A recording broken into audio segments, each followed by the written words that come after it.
A'udzu billahi minasyaitonir rajim. Bismillahirrahmanirrahim. Tabarakalladzi nazzalal furqana 'ala 'abdihi liyakuna lil 'alamin nadhira. Alladzi lahu mulkus samawati wal ardi wa lam yattakhidh walada wa lam yakul lahu syarikun fil mulki wa khalaqa kulla syai'in faqaddarahu taqdira. واتخذوا من دونه آلهة لا يخلقون شيئا وهم يخلقون ولا يملكون لأنفسهم ضرا ولا نفعا ولا يملكون موتا ولا حياة ولا نشورا وقال الذين كفروا إن هذا إلا إفك افتراه وأعانه عليه قوم آخرون فقد جاءوا ظلما وزورا وقالوا أساطير الأولين اكتتبها فهي تملى عليه بكرة وأصيلا قل أنزله الذي يعلم السر في السماوات والأرض إنه كان غفورا رحيما وقالوا ما لهذا الرسول يأكل الطعام ويمشي في الأسواق لولا أنزل إليه ملك فيكون معه نذيرا أو يلقى إليه كنز أو تكون له جنة يأكل منها وقال الظالمون إن تتبعون إلا رجلا مسحورا انظر كيف ضربوا لك الأمثال فضلوا فلا يستطيعون سبيلا. Assalamualaikum warahmatullahi wabarakatuh. Sahabat sekalian, inilah ayat yang tadi pagi dan juga kemarin saya baca. Dan ketika saya baca, saya sekarang itu kalau baca Quran, saya pelan-pelan, tidak seperti dulu. Kalau dulu saya pernah punya target satu hari satu juz begitu. Sekarang tidak, saya baca pelan-pelan. Kemudian saya coba resapi maknanya semampu saya. Nah, pas saya membaca ayat ini, saya tuh agak terkejut gitu ya. Ini poinnya di ayat wa qalu ma li hadzal rasuli ya'kulu ta'ama wa yamshi fil aswaq. Para orang-orang kafir itu berujar, kenapa Rasul ini atau baginda Nabi Muhammad itu juga makan makanan, juga berjalan di pasar begitu, ya bekerja, kurang lebihnya seperti itu. Laula unzila ilaihi malakum fayakuna ma'ahu nadhira. Apakah tidak sebaiknya itu disertai malaikat yang menjadikan nazir, menyertainya sebagai orang yang memberi peringatan terhadap ancaman neraka begitu, kurang lebihnya. Artinya orang-orang kafir membuat standarisasi, hendaklah Nabi itu disertai malaikat. Kalau disertai malaikat, saya mau percaya, kurang lebihnya seperti itu. Kemudian ayat selanjutnya, au yulqa ilaihi kanzun au takuna lahu jannatu ya'kulu minha. Atau dia diberikan, atau yulqa kurang lebihnya maknanya diberikan sebuah gudang atau sebuah gedung kekayaan begitu, gudang kekayaan, atau dia punya kebun yang luas sehingga dia bak raja. Itu ada fasilitas dakwah. Wong Tuhan itu mengutus dia sebagai penyeru, pendakwah, sebagai memberi peringatan terhadap surga dan neraka. Tapi kok tidak ada fasilitas itu begitu. Kemudian wa qala adh-dhalimuna in tattabi'una illa rajulan mashura. Orang-orang yang zalim mereka berujar, kamu semua cuma mengikuti laki-laki yang tersihir. Nah, mereka menuduh baginda Nabi itu orang yang terkena sihir, omong yang aneh-aneh. Unzur kaifa darabu lakal amsal fadallu fala yastati'una sabila. Lihatlah mereka membuat sebuah perumpamaan, kemudian mereka sesat. Fala yastati'una sabila, tidak mendapatkan jalan. Ini ketika saya baca ini kemudian, wah, kalau orang-orang kafir itu justru dikritik Al-Quran karena mereka itu mempunyai pola pikir bahwasanya kalau Nabi itu memang betul-betul Nabi, harusnya ada fasilitas kekayaan, harusnya ada fasilitas disertai malaikat begitu, ada yang aneh-aneh, ada mukjizat yang selalu menyertainya. Itu dikritik Al-Quran, tuntutan orang-orang kafir. Kemudian saya ngerayangi atau saya membuat iktibar pada diri saya sendiri. Oh begitu, kalau begitu saya dan Anda semuanya, jika mempunyai pola pikir, saya cari guru, cari kiai. Itu kemudian kalau kiai itu betul-betul kiai sukses, harusnya dia kaya. Harusnya dia hanya diam diri di rumah dan rezeki datang sendiri. Kalau memang ini pola pikir ada pada saya dan Anda semuanya, maka harusnya kita berpikir, itu pola pikir yang diwariskan oleh orang-orang kafir.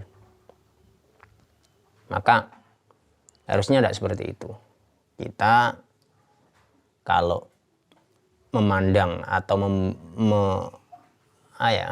pola pikir kita terhadap kiai atau terhadap ulama untuk kita berguru, ya kiai itu kita jadikan uswah haliyahnya, ilmunya kita serap, ya urusannya itu. Kita jangan sampai membuat standarisasi hal-hal yang sifatnya duniawi. Meskipun di awalnya ini disebut malaikat misalnya, disertai malaikat, Rasul disertai. Berarti kalau kita punya pola pikir yang harusnya dikritik Al-Quran juga, kalau kita berarti kita cari kiai yang, wah saya mau cari kiai yang keramat, cari guru yang wali. Tidak apa-apa, guru wali itu bagus. Tapi kalau itu justru menjadikan pola pikir kita salah, ya itu juga salah. Misalkan kita cari kiai yang wali, terus kita ingat keramatnya saja, kemudian kita ikut macak sebagai orang yang keramat. Ini tidak produktif. Harusnya yang ditiru dari seorang ulama, seorang kiai, seorang wali pun, itu ya ilmunya. Bagaimana dia gigihnya berjuang, bagaimana gigihnya dia tetap istiqomah dalam beribadah, bagaimana kejujurannya, bagaimana dia menghormati tamu, bagaimana dia berbakti dengan orang tua, bagaimana dia siap dan gigih selalu dalam berkhidmah terhadap keluarganya, bagaimana dia mendidik anaknya. Itu yang harusnya menjadi contoh buat kita. Kita jangan sampai punya pola pikir yang ikut sama orang-orang kafir. Guru kalau betul-betul guru, kiai kalau betul-betul kiai, harusnya dia sudah kaya, diam di rumah dan rezeki datang sendiri. Itu tidak diajarkan oleh guru-guru kita. Bahkan beliau Hadratus Syekh Kiai Maimun Zubair itu lebih suka distatuskan ulama. Sering kan kita dengar makalah yang viral dari beliau. Kalau saya ini yang saya terima dari teman-teman dan juga dari medsos. Kalau saya nanti meninggal di hari Jumat berarti saya wali. Kalau saya meninggal di hari Selasa berarti saya ulama. Artinya Mbah Maimun itu bisa memakai status wali, bisa memakai status ulama. Tapi beliau lebih mencintai, lebih suka disebut ulama. Karena ini produktif. Orang memandang beliau sebagai ulama, akan meniru keulamaannya, akan meniru kegigihannya dalam belajar, akan meniru keistiqomahannya dalam mengaji, akan meniru dalam istiqomahnya beribadah, akan meniru kegigihannya dalam berjuang di dunia pendidikan di pesantren. Itu yang ditiru dan itu produktif. Coba kalau orang menstatuskan beliau hanya sebagai wali, terus orang yang sowan macak wali, tampil diwibawa ke pakai serban. Nah itu kan terjadi talbis, nantinya ada kepalsuan orang yang seharusnya tidak memakai itu, tidak memakai pakaian yang kebesaran itu, bisa juga memakai seperti itu. Timbul talbis dari setan nantinya banyak, sehingga beliau sendiri lebih suka distatuskan sebagai seorang ulama. Nah, Kemudian setelah saya biasa, kalau saya habis baca Al-Quran gitu, saya lebih suka ini baca Al-Qurannya tidak Al-Quran yang Al-Quran biasa, tapi saya langsung pakai Al-Ibris, karena kalau ada makna yang saya tidak bisa, itu langsung saya lihat maknanya begitu. Dan setelah itu kalau saya memang ada makna yang perlu saya cari, saya biasa cari mungkin di kitab Jalalain atau di Sofwatut Tafasir. Sehubungan dengan ayat itu, di kitab Sofwatut Tafasir ini juga disebutkan. Di milik saya itu juz 2 halaman 326. Qauluhu tadi yang ayat tadi, fala yastati'una sabila. Zakarulahu alaihi salatu wassalam khamsa sifatin. Orang-orang kafir itu menuturkan sehubungan dengan baginda Nabi ada 5 sifat. Wa za'amu annaha tukhillu birrisalah. Mereka itu menyangka 5 sifat yang ada pada Nabi ini mengurangi atau membuat cacat pangkat kerasulan baginda Nabi. Kalau ada 5 ini, kalau salah satunya ada, berarti dia bukan Rasul. Ini pola pikir dari orang-orang kafir. Za'man minhum anna fadilatar rasul. Ini persangkaan dari mereka bahwasanya keutamaan seorang rasul ala ghairihi, melebihi yang lain. Takunu bi umurin jusmaniyah. Itu dengan urusan-urusan yang sifatnya jasmani, sifat-sifatnya fisik, sifat materi atau sifat keduniaan. Wahia ghayatul jahalah was safaha. Dan pola pikir seperti itu sangat bodoh. Nah, ini yang dituturkan di kitab Sofwatut Tafasir. Nah, ini menjadi pitutur, menjadi pengingat buat kita juga, kalau kita memandang seorang kiai, kita ngaji pada seorang kiai, kita sowan pada seorang kiai, harusnya urusannya adalah urusan ilmu. Kita menimba ilmu, kita meniru sifat baiknya. Jangan sampai kita punya standarisasi, kalau kiai benar berarti dia duduk di rumah, rezeki datang sendiri.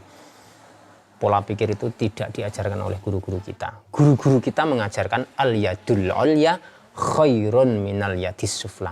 Orang yang memberi itu lebih baik daripada yang meminta. Demikian.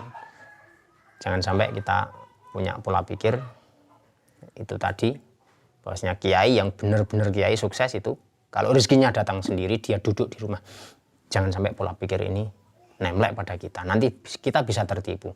Orang yang ya memang ada kiai sampai selevel tajrid seperti itu ada, tapi sebetulnya bukan itu titik yang harus kita tiru, yang harus kita timba, yang harus kita pelajari dari kiai.